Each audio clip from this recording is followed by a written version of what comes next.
U.S. Marshal Service annually flies 155,000 prisoners around the country for transfers, legal hearings, and medical exams. As you know, today's flight is a special one. We're populating Alabama's Felton Penitentiary, the newest Supermax facility in the system. This place was designed to warehouse the worst of the worst. Now, most of these guys are lifers, some on death row, pure predators, each and every one of them.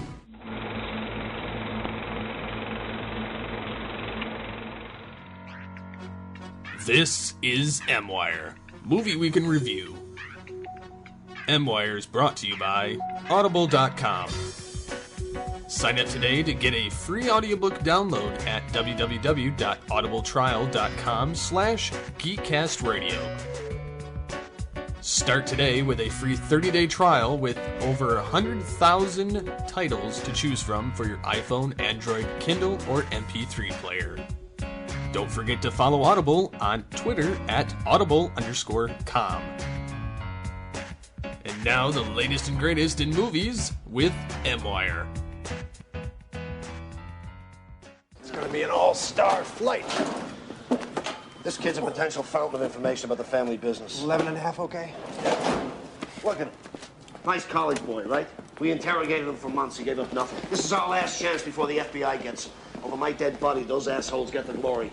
We pick up Mr. Sandino in Carson City. From Benton until the plane hits Alabama, we've got 2 hours to get him to talk. We got you a seat right next to him, and he's known to be somewhat garrulous in the company of thieves. Garrulous? What the fuck is garrulous? That would be loquacious, verbose, effusive. How about chatty? What's with dictionary, boy? Thesaurus, boy, I think is more appropriate. You got your gun? Yeah. Whoa, gun. We got rules, gentlemen. Yeah, so do we. Our agents go armed. No one carries on this flight. I got a small arsenal in the belly of the plane, a pistol in the cockpit lockbox. That's it. Other than that, we keep the plane like a prison. No weapons on the aircraft, period. My man does not get on that plane without his gun. Then your man doesn't get on the plane. Hello and welcome to M-Wire Movie Week in Review, episode 137. I am, of course, TFG1 Mike. Joining me once again, JT from Saskatoon. Hello. I'm back. Yes, I meant to say it like that. What? Uh-huh. You remind me of a really young Garland Green. Anyway. I'll keep that. Anyway, we're here to celebrate the 20th anniversary of Con Air. That's right, 1997, 20 years later. Holy shit. So, when did you love this movie. This movie is Nicolas Cage at his very best. There was a time, folks. Don't be too shocked. There was a time when a lot of people thought Nicolas Cage was going to be like the next big action star. Well, I mean, you know, the year before this, and I only know this from memory. The year before this, I mean, he had his face ripped off by John Travolta. So, if you're in a movie with John Travolta, and you have your face ripped off, I mean, there's only one way you can go up, right? Come on. Well, yeah. But no, this is, the Rock, Face Off, Con Air, like, you had such good action films in your repertoire, sir. Mm-hmm. How do you explain Ghost Rider, Mr. Cage? He loved the comic. Leave him alone. Here endeth the rant. I'm just saying, for a purported fan, that movie could have been a lot better. But no, first time I saw this probably would have been the summer after it came out, because this was June 97. Mm-hmm. Because back then you waited almost, I think it was almost like 7 or 8 months sometimes before the movies came out on VHS. Mm-hmm. So definitely wouldn't have seen this until like the year following. And this is like one of those movies where, I'm 17 years old by the time this movie came out. And this is still one of those movies where my mom is like, I don't know if this is appropriate for you boys, but I think that was more just her being mom than anything. But this is a movie that when my dad rented it, I was going through the pile, because sometimes my parents would go into York and hit the Movies R Us or Blockbuster as we had at the time. and he'd rent this, and I was like looking through it, yeah, you and Mom are going to watch that. We're watching this one first. I have to correct myself because Con Air and Face Off are both celebrating their 20th. I wish we had watched Face Off too, so we could do a 20th anniversary double feature. Oh shit! Damn it! They both came out in '97. Holy crap! Yeah, wow. But yeah, so when did you first see this movie, Mike? It was. I know I saw it after Face Off, but I saw it before City of Angels. So at some point between 97 and 99, I would say, because these both Con Air and Face Off came out in 97. City of Angels was 98. For VHS and DVD release back then, they were probably out. Con Air and Face Off were probably out in the middle of 98. So somewhere around June or July by then, I would say. So I probably saw Face Off somewhere around there, and then I didn't see Con Air until, I don't know. I don't remember. But yeah, no, I just absolutely love Con Air. This has an all-star cast.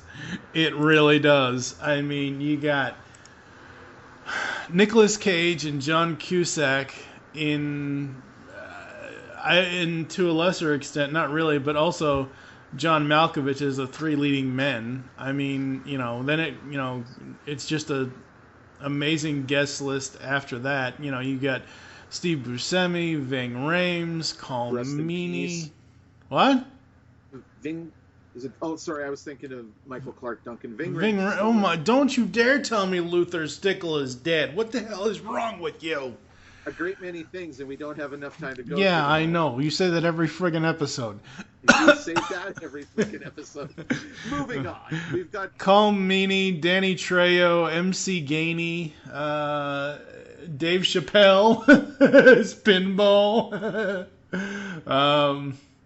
You said you got Nick Chinland as Billy Bedlam. Yeah. He's one of those guys. Like, hey, I know that guy because he's another one of those working actors. He's Lethal Weapon 3, X-Files. He did some episodes. He was an Eraser. Such like that. Walker, Texas Ranger. Did an episode of Buffy the Vampire Slayer. Jesus, I don't remember that. Oh. Tears of the Sun. He was Toombs. Was the bounty hunter going after Riddick in the Dark Fury prequel anime and the Chronicles of Riddick. He's in Legend of Zorro. You've definitely seen him. If you've seen action movies from like 1990 onwards, you've definitely seen him, folks. The one out of here that I remember seeing in other films, but I don't remember except for this movie, honestly, is Malloy, is Colm Meaney, because I'm like, where have I seen this guy before? That's Chief O'Brien. Chief O'Brien? From Star Trek. Transporter Chief That's from Deep Space Nine, right? Well, he was on Next Gen, and then the first episode of DS9, he transferred from the Enterprise D to DS9 and became like the chief technician. Okay. So he went from running the elevator to fixing the car. Yeah, I only remember him from Deep Space Nine. I don't remember him in Next Generation. He's done a lot of work, and just like 90% of, although I don't think Patrick Stewart did a voice, 90% of Next Gen's cast did voices on Gargoyles, although I believe Colm Meaney only ever did one episode. He was the pilot in Die Hard 2, Die Harder. He was the cop at Tessa's in Dick Tracy. He was in Far and Away. Was that the Tom Cruise, Nicole Kidman movie, I guess, in 92? He was in Monument Avenue in 98, Mystery Alaska in 99, How Harry Became a Tree in 2001. I've never even heard of that movie. He's in Layer Cake with Daniel Craig, which is a really cool British gangster movie. It's not necessarily what put Daniel Craig on the map, but it's a really cool flick. You got highly recommended by me. Mm-hmm. You know, he's this guy again. This is a guy he's never really been like the guy, but he's that guy. Yeah. Sort of thing. Yeah, absolutely. You know, and talking about cast members that, you know, I've seen somewhere else, Rachel Ticotin, who is guard Sally Bishop. Mm-hmm. You know, I've seen her in, like, I'm just looking here. She was in Total Recall, FX2, Natural Born Killers, Don Juan DeMarco. And actually, I think after that, I don't think I've really seen anything else she's been in after that. But, like, she did a lot of TV, too. I've seen that. So, like, I recognized her right away. It's just I had no idea what her name was. Cool. You know, and then we got McKelty Williamson, Mike Babio Odell, who is Cameron Poe's, like, best friend, Selly. Mm-hmm. You know, he's another TV actor. He's done a lot of film work. He's another one of, like, I know that guy kind of faces. Yeah. Like, he's good people. Yeah. And then you got Monica Potter as Mrs. Cameron Poe, which, yeah, God, I'm not saying I don't have a crush on her, but, like, remember when I was a kid growing up and I see her and she was like, yeah, she's pretty. Yeah, I think 20 years ago why everybody had a crush on her from this film was because her character's name was Trisha, and Trisha Yearwood did a version of How Do I Live for this movie. And then Leanne Rhymes did, but dear God, you could not get away from that song that year. Nope.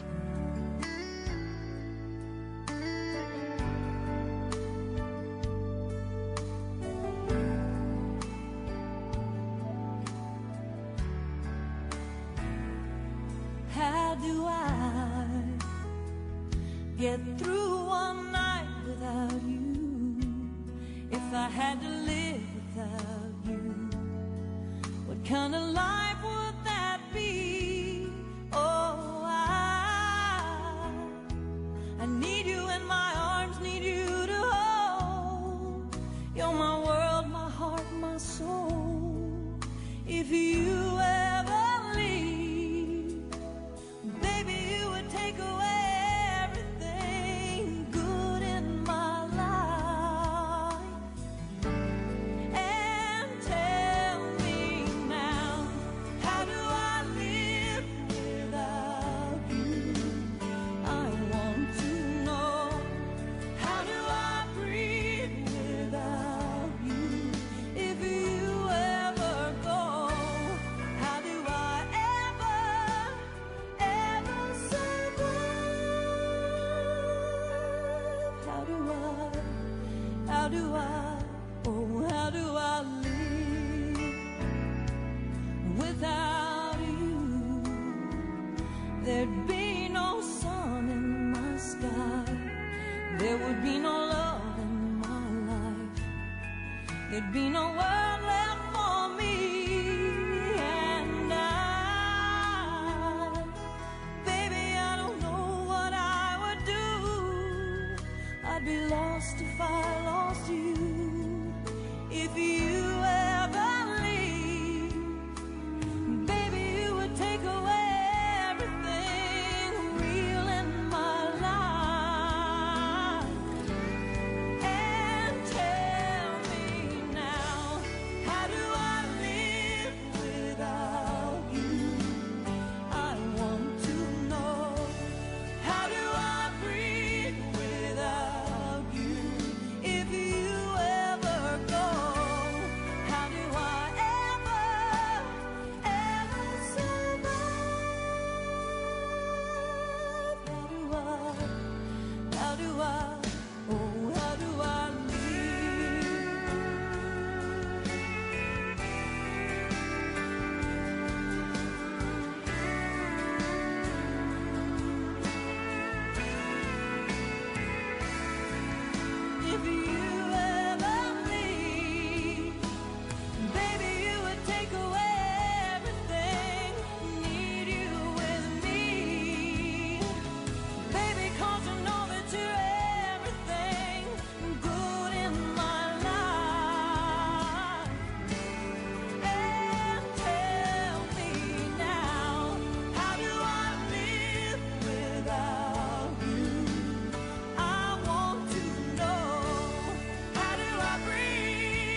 Nick, good old Cage Master here, he's actually celebrating several anniversaries this year. He's got Con Air and Face Off for 20th anniversaries, and then he's got Raising Arizona and Moonstruck for 30th anniversaries this year. Oh, yeah. I'm trying to think. What was the... I would like to say the first Nicolas Cage movie I saw was probably It Could Happen to You, maybe, in 94. I don't see that one. I know growing up, I watched Raising Arizona with my mom and my dad. Yeah. And that's the first movie I ever saw. I just got to look at the cast of that really quick. That is the first movie I ever saw Randall Tex Cobb as the lone biker of the apocalypse. And goddamn, anytime, that's another guy, anytime he shows up in a movie, I'm in. I am sold. Like, even that, and it's not that I wasn't into Ace Ventura, but where he shows up in the beginning, Ace Ventura is like that, like, asshole boxer dude, you know, he was one of my favorite characters in Ernest Goes to Jail. Like, just that scene at the end where his Ernest's electro powers wear off and he's about to be killed. And he's like, no, he's not like us. And he takes out the other. I was just, God, I love you, man. It Could Happen to You was 94 with Cage and Bridget Fonda. It's the story of the New York cop who wins the lottery and splits his winnings with the waitress. That was It Could Happen to You. Other Nick Cage films that I enjoy, that I like, I already mentioned, we're obviously talking about Con Air, Face Off, City of Angels, Gone in 60 Seconds, The Family Man, and honestly, He's certainly become more eclectic as the years went on. Yeah, I think the National Treasure 1 and 2 films, and maybe Next, were the last things I've seen from him. I have not. Yeah, I know I have not seen G-Force. I have not seen Astro Boy. So the last time I saw a Nicolas Cage movie was National Treasure 2, which was 10 years ago at this point. I'm just looking at everything after this. Like, I've seen the National Treasures, Ghost Rider. I believe I fell asleep during Lord of War, but that's only because I watched it after coming home from work and it's like 3 in the goddamn morning. I have seen the Astro Boy one, Kick-Ass. I've seen Sorcerer's Apprentice. Oh no. Drive Angry, which is a lot better than a lot of people make it out. It's not like the greatest film, but it's one of those great B-grade grindhousey type of movies. Speaking of Grindhouse, he has a brief cameo in one of the fake trailers that are put in between the Grindhouse films, where he plays Dr. Fu Manchu in the trailer for Werewolf Women of the SS. Surely an Oscar winner if I've ever heard one. Yeah, well, guess what? We are 3 years away from Gone in 60 Seconds 2. What the hell? Why would you do that? Like, seriously, it's been announced that he's going to be Randall Raines in Gone in 60 Seconds 2, but seriously, the first movie was a full story. It was beginning, middle, and end. It does not need a damn sequel. That's like asking Hollywood not to make stuff, because you can't stop The Rock. Just don't even try, Mike. Just dirt off the shoulder, man. Just let it go, breathe. You know, that's like asking somebody not to make a remake or a sequel. Or Disney and Marvel, we're looking at you. Yes, because goddamn it, if you don't cast Jim Carrey as the genie in a live-action remake of Aladdin, I'm done with you, Disney. Like, I'm done. If you don't cast Michael Rooker as Mr. Mary Poppins, I'm done. I'm Mary Poppins, y'all. John Cusack, also an amazing actor. I think the first movie I saw him in was The Grifters from 1990. I remember. I didn't see it back then, but that was the first thing that I had seen him in before. Oh wow, that's all. Whoa, that's also having a 20th anniversary this year too. So yeah, The Grifters was the first movie that was in 1990 that I had seen him in. After that, the movie that I remember the most is another one that's having a 20th anniversary this year. He played Martin Q. Blank in Gross Blank. I love Gross Blank. I can't remember. I think the first one I ever saw him was Gross Point Blank, but I might have seen Better Off Dead, or what's the movie where the poster has got him holding the boombox over his head? I don't have any idea. Say Anything? Yeah, Say Anything. Oh yes, Lloyd Dobler. I'm pretty sure it was Gross Point Blank, Better Off Dead, Say Anything. Again, one of the movies that I have only seen once and I don't own, and I would dearly love to see it again, is what's the one, the music one? Stand By Me? No, where he's working in like the music store, and he's got like Jack Black and Kyle Gass, like broadcast news. High Fidelity, yeah. Pushing Tin, if you've never seen that, that's a really good movie with him and Billy Bob Thornton. And I like how he's done a few kind of horror-based movies is from the aughts on. Like he's done Identity, 1408. Yeah. He was don't get me wrong, it wasn't the greatest movie overall, but I loved Igor. It's a CGI animated film he did in 2008 where Igor, like Dr. Frankenstein, Igor wants to be a mad scientist and is trying to win like this science contest prize. Mm-hmm. You know, Hot Tub Time Machine, The Raven. You know, so many good films. So many bad films, because let's face it, they're not all winners. But I will say though, some of the ones that out of the aughts that I do like, two specifically, 2001 and 2003, Serendipity and Runaway Jury. Runaway Jury is obviously based off of the John Grisham novel. Serendipity was him and Kate Beckinsale. Now, one movie I think that he did not need to make was 2008's War, Inc., because it's supposedly supposed to be a loose sequel to Grosse Pointe Blank, but it really isn't, because he plays a completely different character. But it's essentially the same damn plot as Grosse Pointe Blank. He plays a killer, a hired gun. The last movie I saw of his between 2010 and now was 2014's Drive Hard. It's currently on Netflix still.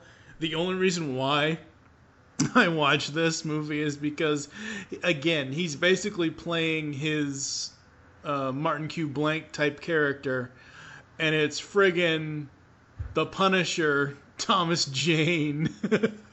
So it's Martin Q. Blank and the Punisher in a movie together. That's hilarious.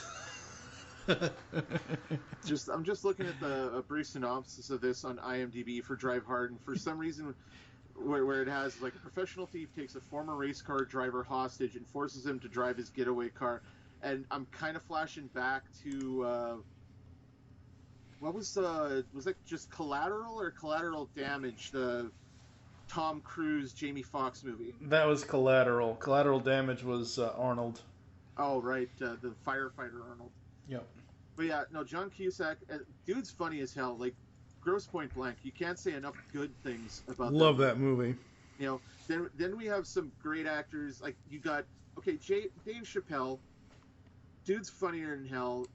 He has just kind of a bit part as Pinball Parker in this movie. It's, everyone plays their type perfectly well. You know, you got Steve Buscemi as Garland, who, the way they treat his character in this film is he's supposed to be like worse than Hannibal Lecter, and he plays it very creepy because he just has that dead-eyed stare and that very polite and nice way of speaking to people. And then when he gets loose after we'll get into the plot in a bit, but after the plane crashes and he gets loose, he ends up in like that empty swimming pool talking to the little girl. Hi, would you like some tea? And he just kind of looks at her. I was like, oh, Jesus, what is he going to do to her? I thought she was going to die. I almost forgot that she didn't, up until the point where the scene goes to where she's waving to the plane. I thought he was going to kill her.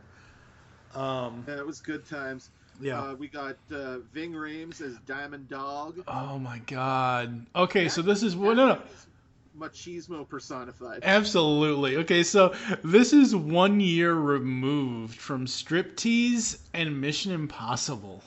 Okay, before that, he was in, and I did not know this because it's been years since it's been 25 years since this movie came out, and it's been 24 years since I saw it. He was Mr. Stereo in Stop or My Mom Will Shoot. Oh my God. Yeah. It's been 25 years since Stop or My Mom Will Shoot came out. Oh my God. Now, the first movie I ever saw Ving Rhames in, Mr. Ving Rhames, was a Wes Craven movie called The People Under the Stairs. Mm-hmm. It's one of those movies that I was sold on, because as a kid, I used to go to the theater in Roblin, Manitoba, and they would make up their own flyers, and it was always like black print on these neon colored pages with like basically like black and white reprints of like little posters next to the name and the times. Mm-hmm. And then you see like in the newspaper for like the theater in York, and you would see like a black and white reprint of the poster, and it's got this really intense poster of like there's this like skull in the sky looming over top the house where it would take too long to explain the movie. It's kind of a mind job of the movie. It's not Wes Craven's best, but it's if you're a fan of his work and kind of shock horror sort of things, it's a lot of fun. Yeah. And that kind of sold me on that. And I saw his character does not survive the movie because it's a black man in a horror movie, and we all know how that trope goes. But he was great in that, and he had that Ving Rhamesness, that wink and a sly smile. Dusty Way, and this is jumping ahead a number of years, his TV work, he is the only man I would accept as the new Kojak. Yeah, well, I'll talk about that in a minute. He was in Pulp Fiction. Of course, everybody was in Pulp Fiction, but he was Marcellus Wallace in Pulp Fiction. Does he look like a bitch? No, he does not. No. As we said, Mission Impossible, pretty much all of them as Luther. I think, yeah, he's in all of those. He was Agent Cobra Bubbles in Lilo and Stitch. Yup. Actually, he's in most of those as Cobra, I think, because he was. It's so funny because right before we recorded this episode, folks, I started because they have all the Lilo and Stitch stuff on Netflix. I started watching Stitch the movie because I took a screenshot of 625 and I'm like, it's 625 at Robert Paulson on Facebook. I love all things Lilo and Stitch. Mm-hmm. Stitch is my spirit animal. Yeah. Stitch is a lot of people's spirit animal. Well, that's because it's Stitch. Yeah, that's because it's Stitch. He was in another movie that I absolutely love. Something that you would not... Okay. Ving Rhames being in a movie with Nicolas Cage and John Cusack, I would never really see... I mean, I get it. And John Malkovich, I get it. It's great. I love Con Air. But another one that I was not expecting him to show up in is 1998's Out of Sight with George Clooney and Jennifer Lopez. I love Out of Sight, though. That movie is awesome. Oh, no, that movie is tops. Yep. Yeah, you look, there's a span between Stitch the movie and... I'm looking here, what year was it? Mission 3 in 2006. Well, there was Mission 3... aside from Mission 3, between 2003 and 2009, I only saw Mission Impossible 3. Like, I haven't seen any of his work in that period aside from that. I did love this one movie. It's a British independent action film called The Tournament, where it's a bunch of assassins descend on this small town in Britain, and it's basically last one standing wins the prize sort of thing. Mm-hmm. And that doesn't sell it very well. It's a lot of fun. I would highly recommend it. You've seen him in a movie recently. You've seen him in 2 movies recently, actually. I saw him in a movie in 2015 and just a couple months ago. Yeah.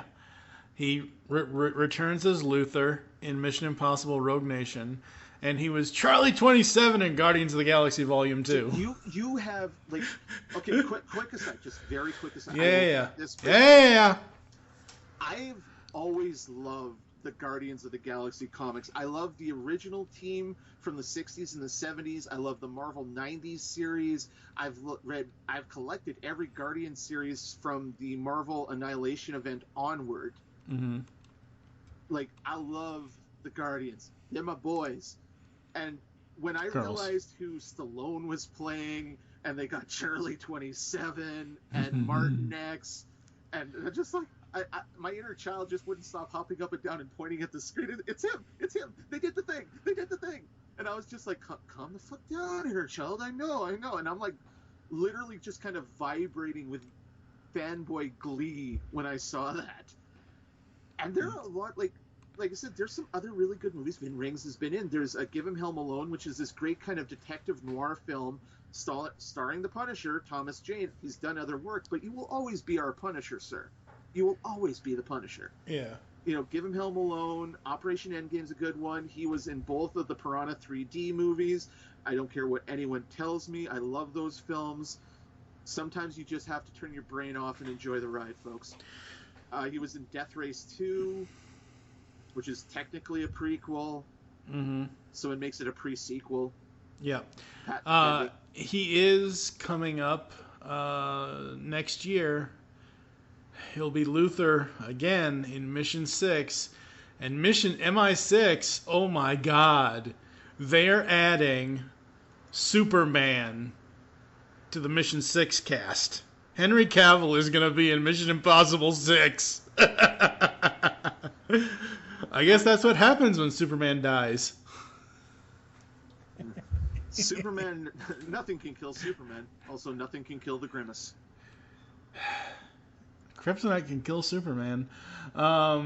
Yeah, so pretty much we love the man, folks. That's enough said. Absolutely. Well, because I want to bring this up, but we got the two names that I recognize that they're adding to Mission 6 is Henry Cavill and Angela Bassett, who is still at the time like I still say she should have been Storm in the X-Men movies. Okay. She projects that whole African goddess quality that I'm sorry, Halle Berry, y'all pretty, y'all can act. you ain't the weather goddess of the lower plains, woman. I'm sorry, it has to be said. And two other guys, Earl Swamp Thing Williams, played by MC Gainey, who this is another guy you might not know his name, but you have seen him in a lot of shit. Mm-hmm. He was in Starman. He was in Spellbinder. He was in the Mighty Ducks. He was in the Mighty Ducks? Yeah, he's a character. I'm looking at the wiki here. I do vaguely remember him as a character named Lewis. In '92, he was in The Fan. He was in Breakdown with Kurt Russell. He was in Terminator 3: Rise of the Machines as the Roadhouse bouncer. I remember that because that's another one of those that I pointed at the screen. It's like, hey, it's that guy. He was in Beer Fest. He was in Wild Hogs. Django Unchained. I like the way you die, boy. Yep. Foxtrot Charlie, we are ready to disembark. Waiting your go on 70 transfer. Well, we told you today's flight would be special. That's William Bedford, a.k.a. Billy Bedlam. Mass murderer? The same. He caught his wife in bed with another man, left her alone, drove 4 towns over to his wife's family's house, killed her parents, her brothers, her sisters, even her dog. Scan him. And who is that good-looking brother on screen? Nathan Jones, a.k.a. Diamond Dog, former general of the Black Guerrillas. He blew up a meeting of the National Rifle Association saying, and I quote, they represented the basest negativity of the white race. He wrote a book in prison called Reflections in a Diamond Eye. New York Times called it a wake-up call for the black community. They're talking to Denzel for the movie.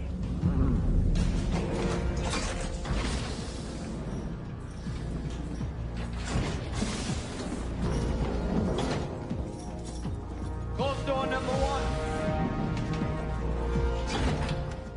This one's done it all. Kidnapping, robbery, murder, extortion. Foxtrot Charlie, perimeter secure. You are clear to release. His name is Cyrus Grissom, a.k.a. Cyrus the Virus. 39 years old, 25 of them spent in our institution. But he's bettered himself inside, earned 2 degrees, including his Juris Doctor. He also killed 11 fellow inmates, incited 3 riots, and escaped twice. Likes to brag that he killed more men than cancer. Okay, open wide.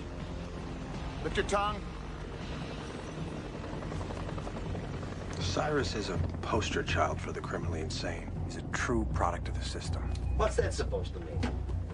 What is he, one of these sociology majors who thinks we're responsible for breeding these animals? No, but I could point a few fingers if it would make you feel comfortable.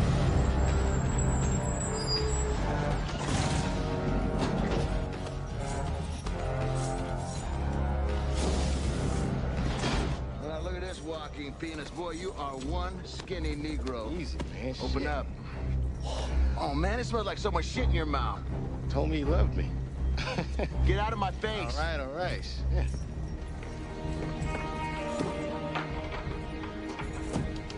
Hey, Larkin, who's that guy? That is Cameron Poe, a parolee hitching a ride home. He's a nobody. Okay, let's do it. I can't believe I missed him in Girl Meets World as Pappy Joe. Oh yeah, that's right. When they went to Texas. I've seen large part of that series. I just haven't seen every episode. And my favorite role of his, although I still think Harlan Williams should have been him in the movie, was he was Sheriff Roscoe P. Coltrane in The Dukes of Hazzard. And say what you will about that movie, I love it. The only negative thing I can say is they should have used the horn twice. There's once where Bo jumps Cooter's truck at the end of the film, and they should have put the horn in there where he jumps that on-ramp in Atlanta. Mm-hmm. That was no, they just leave it silent. No, that's when Dixie should have been playing loud and clear. Don't get me wrong. And also the manliest man in this movie, Danny goddamn mother loving Trejo. Mm-hmm.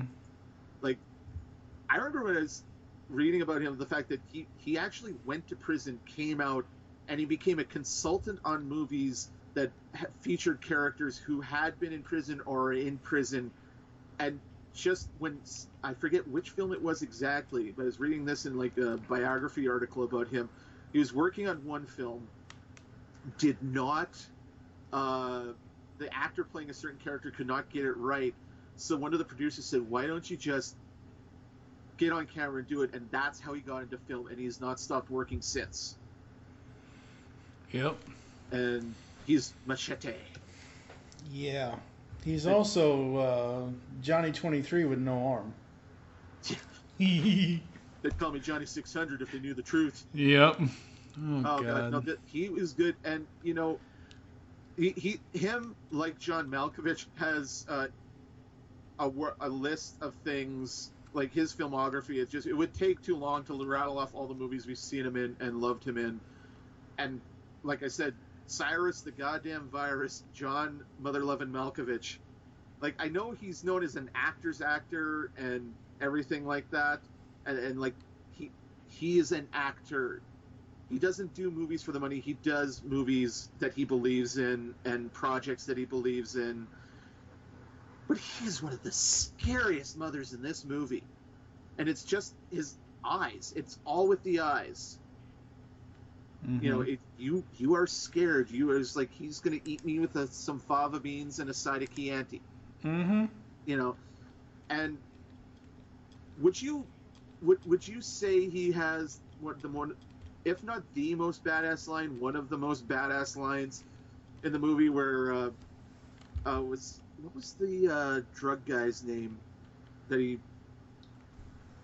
was it Ramon Martinez? Oh, yeah. Rat tail drug dealer that they've got to deal with, where he's like, please, Anara, and then just, flambés him to death. Yep. I think we should really get to the plot, because I think we said too much time gushing. Yep, absolutely. So the plot of this one is all about Cameron and Tricia Poe. Cameron is a former Army Ranger. He has gotten out of the military. He's done. And he just wants to dance with his wife, but these guys want to come on to him, and his training kind of comes out, and he ends up killing a guy, not intentionally, but he does end up killing a guy. The muscle memory takes over.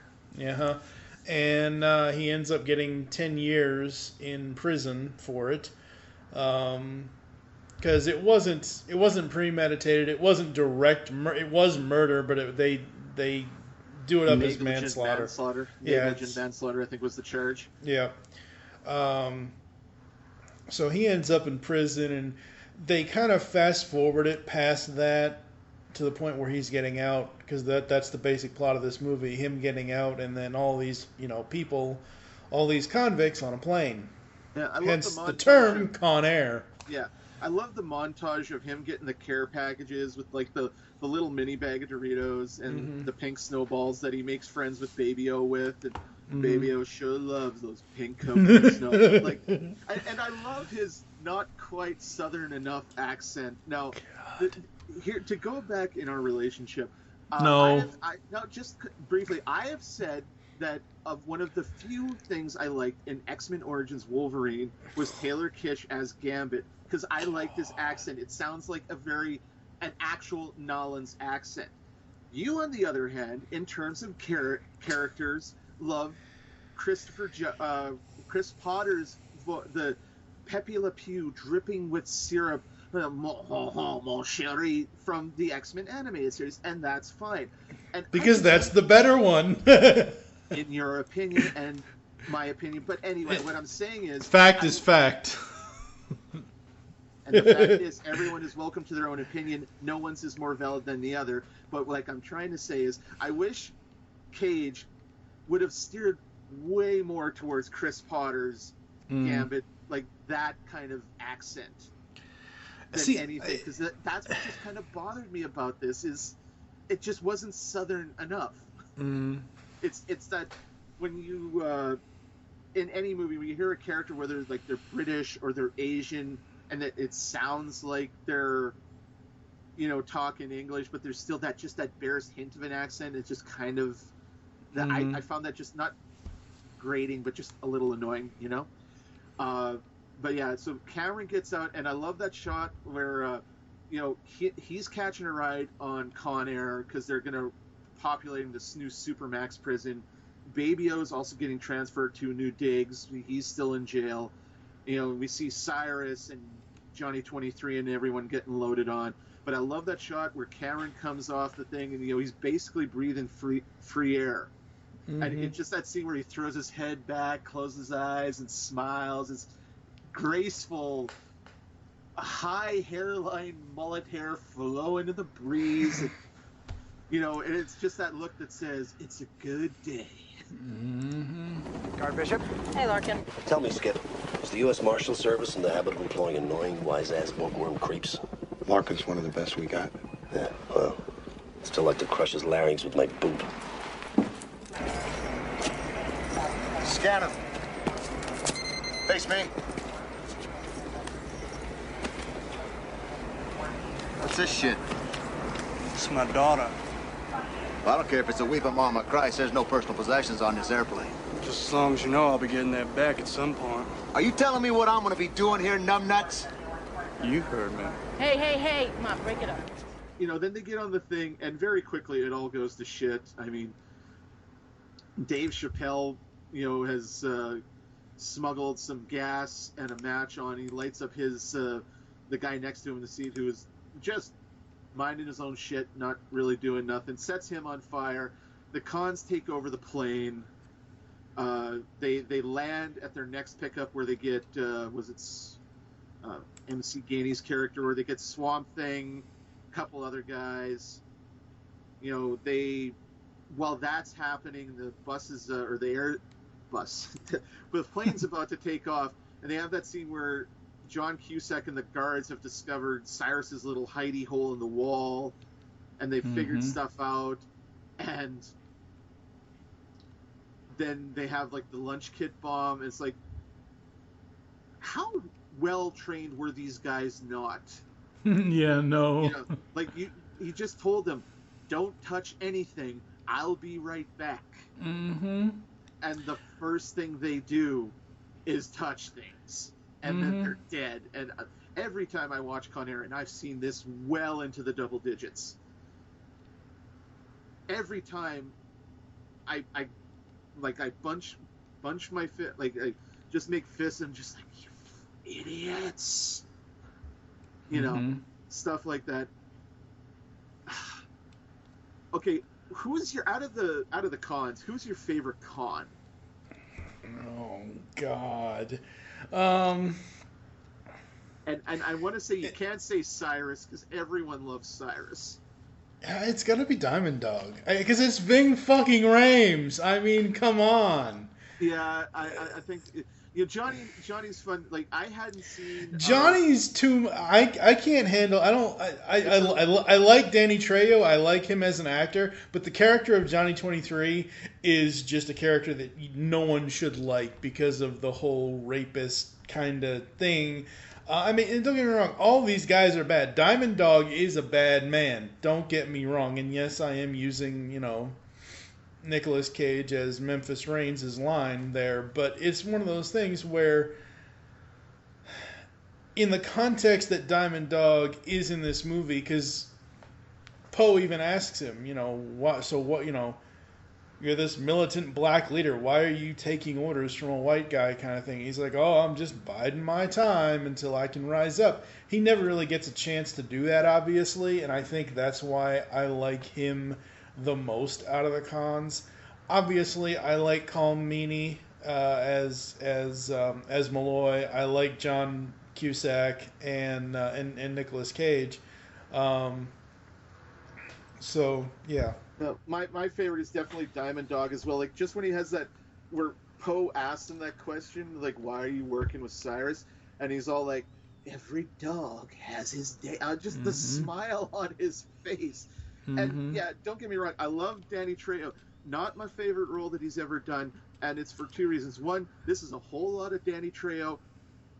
5 pounds or 10 pounds of crazy in a 3-pound bag. Just the eyes, and it didn't work for me because he didn't have the stash. The handlebar mustache, that is his bread and butter. That is his meal ticket.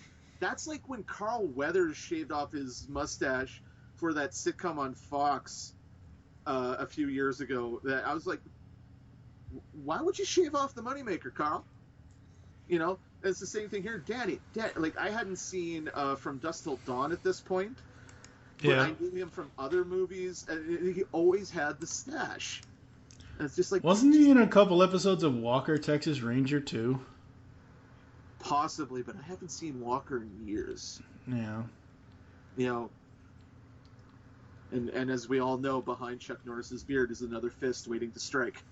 Well, yeah. I mean, he is expendable after all. Yeah, and so getting back to the movie, so the guards take off. Pinball is almost left behind, and he tries to crawl up in the wheels and gets caught. So they're getting that drag. They have that great argument where, up until this point, John Cusack has been taking Colm Meaney's shit because Colm Meaney is playing like the douchiest douche who ever douched in the FBI. Yeah. Like this Malloy guy is so not an ass gigger. Oh, he might be an ass kicker, but no, he's not. just let me finish. He probably is an ass kicker, but how he's able to lift a gun, let alone the ego that is probably the size of the friggin' Titanic. No, I take that back. The ego the size of the iceberg that took out the Titanic. And they have this great thing where he's getting all up in John Cusack's thing and blaming him for it all going wrong. And Cusack is like, no one carries on this plane. Because they have a scene earlier in the film because they've inserted this undercover operative to get some info from the drug dealer on the plane, like Rat Tail. And that guy gets killed in the initial takeover, and Poe takes his recorder and gets into some of the guards that they've switched places with the cons with, and but Colm Meaney had given the undercover guy a gun, and that's essentially why because he got nervous and he pulled his like little Derringer type gun, and he's died. And then where John Cusack starts dressing him down, and this guy is like, his ego is, like I said, the size of that iceberg. He's unwilling to admit any culpability and just decides he's going to take out the plane, kill them all, and let God sort him out. Mm-hmm. And God damn it, I wanted to. I love Cole Meany, and I've watch this guy in several video interviews. He is a very nice man. It's just the character. Yeah, it's the character. But every time I want to watch this movie, I just want to punch him. Anytime he opens his mouth, I just want to start punching him. I think that's why Larkin didn't care about taking the car. Oh God, yeah, it's like, because you get we get this thing where they go. There's the drag because of Pinball's body. So Poe and Bedlam go down and to the undercarriage there, and Poe writes a message to the U.S. Marshals on Pinball's jacket and is kicking him out. And around this time, Bedlam finds this bunny that his 8-year-old daughter sent Poe, and it leads to my favorite line in the movie: "Put the bunny down." And he kills Bedlam. Unfortunately, there's the whole thing with Baby-O being a diabetic and the insulin, and Baby-O's starting to feel it because he needs his insulin every day. And he kills Bedlam. He hides the body. They have the whole thing where eventually the Pinball's body falls on this nice family's car, and Larkin gets the information. And I love the fact where he runs out, and also we should mention that Cole Meany's character Malloy, this guy, like I said, this guy is a dick, and he comes in the main, and he's driving this. Forget what car did he have? The model. I don't remember. Was it a Corvette or something? I think it was. No, I don't think it was a Corvette. I think it was something else. But okay, let's just say it's a Corvette. Like I said, I watched this last night and I worked today, so forgive me if I forget stuff like that. But Larkin runs out and he sees the car that Malloy is backed up into a handicap spot. Already signifying that this guy's a colossal dick. And just the look of, why the hell not, on Larkin's face. He jumps in and he takes off in it. And I was like, it's going to get good. Yeah, a couple of my favorite lines from this. One is from Garland Green. Define irony. Bunch of idiots dancing on a plane to a song made famous by a band that died in a plane crash. Talking about Sweet Old Alabama and Leonard Skinner. Fuckers, come on! When this is over, so are you, you little prick!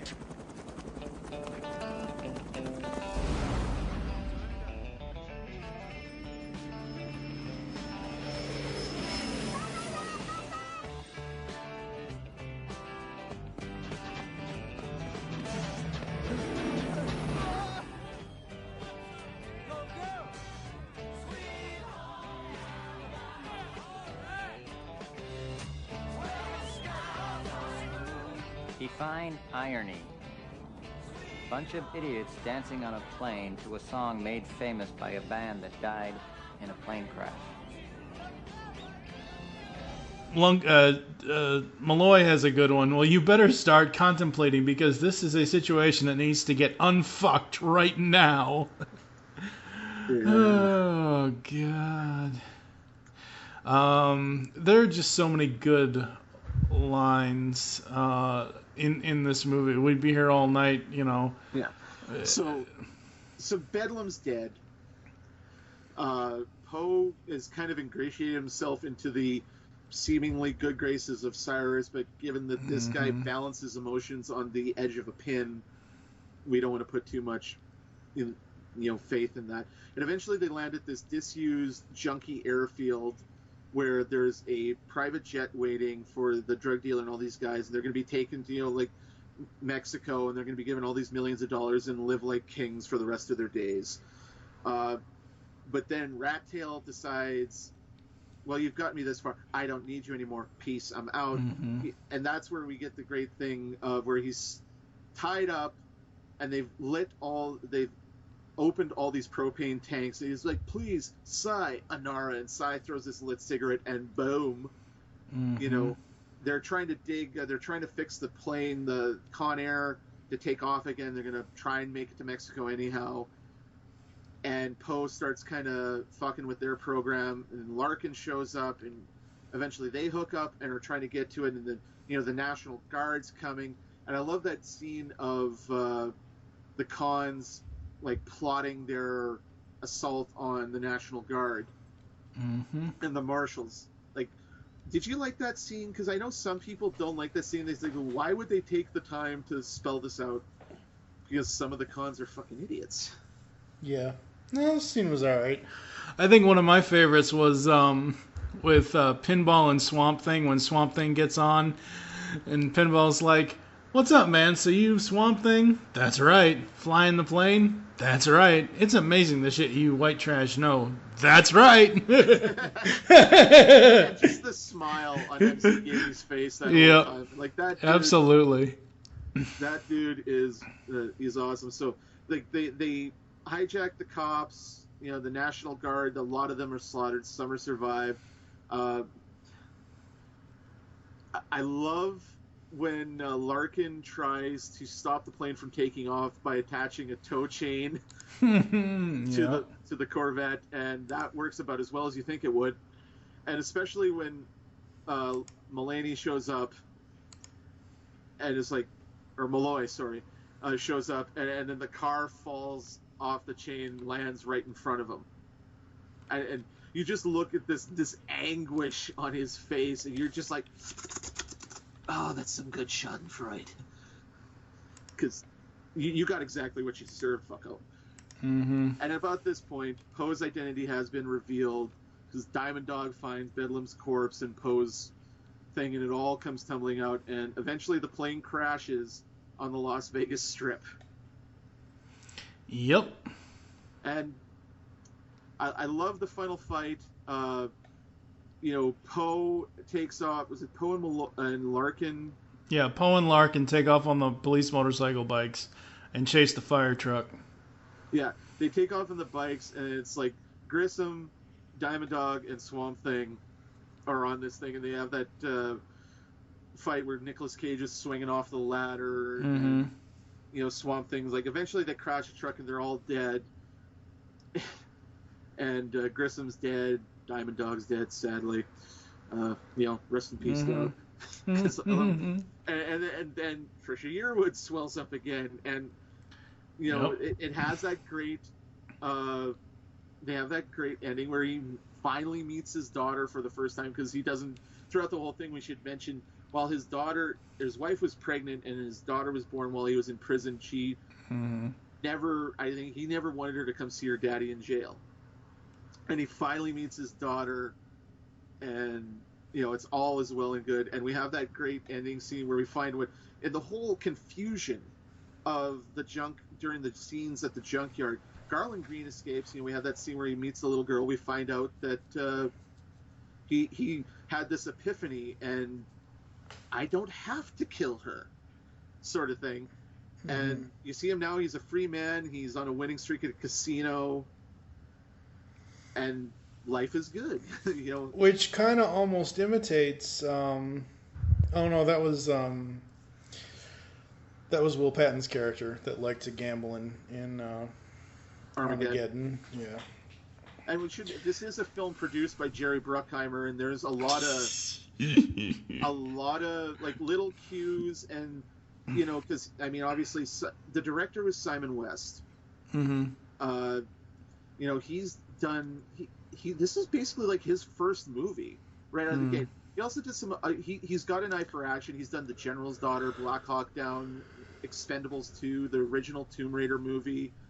You know, stuff like couple of direct-to-video Jason Statham films, I believe. You know, it's a good flick.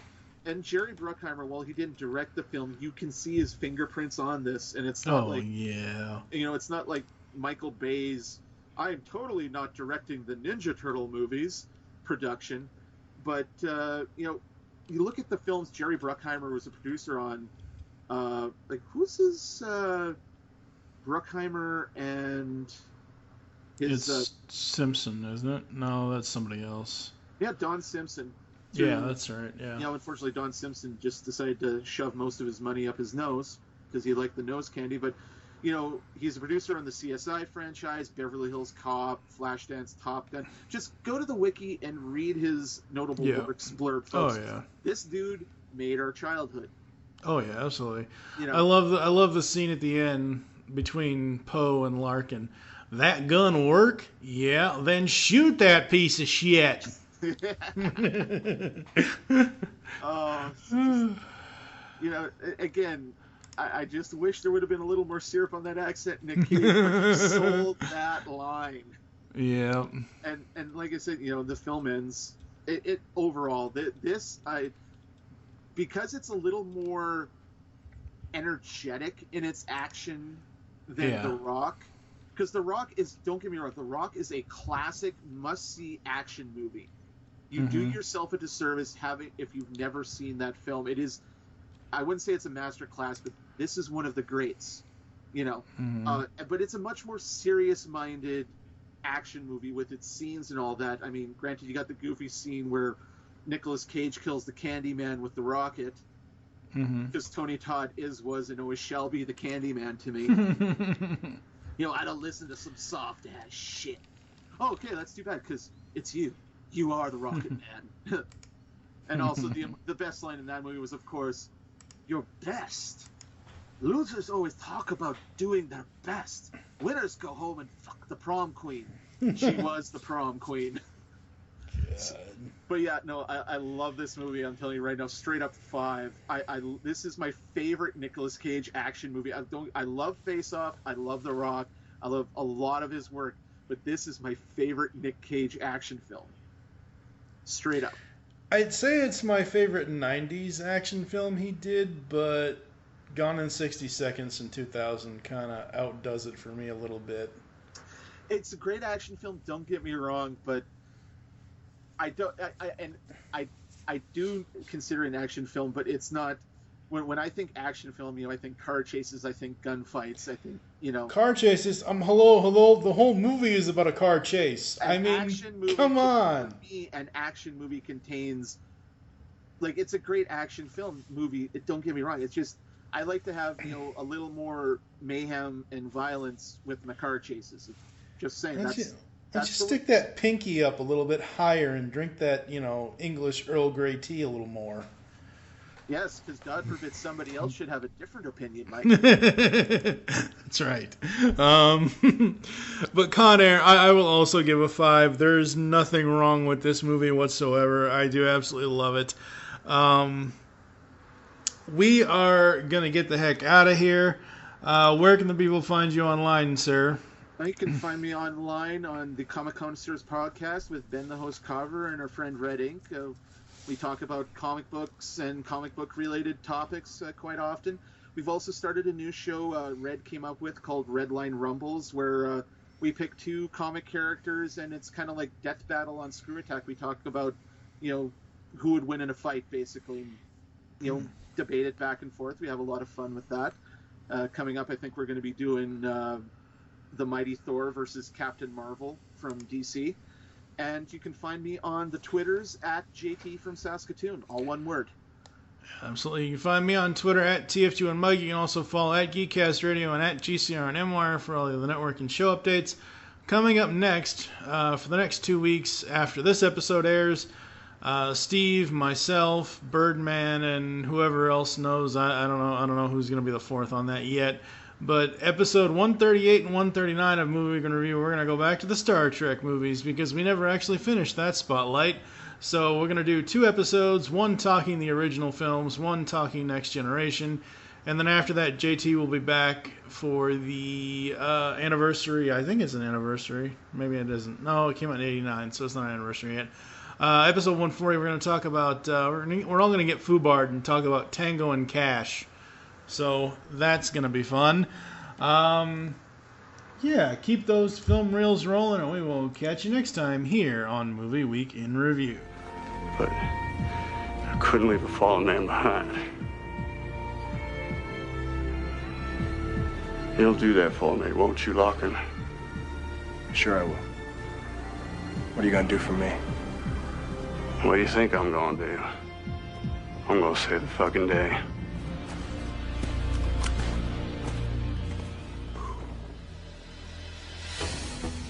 You've just listened to Movie Week in Review on GeekCastRadio.com. If you would like to leave feedback on the show, there are many ways to do so. First, you can visit the website, GeekCastRadio.com, where you can comment on the episode and all of our different podcasts. Be sure to rate our show on iTunes and leave us feedback. You can follow us on Twitter at GCRNMwire. Become a fan of us on Facebook by searching Geekcast Radio Network. You can email us at feedback@geekcastradio.com. Call the voicemail line 502-526-5821. Please remember to tell us the show you're leaving the message for and your name. So until next time, unleash the geek in you. In a world, there, I said it, happy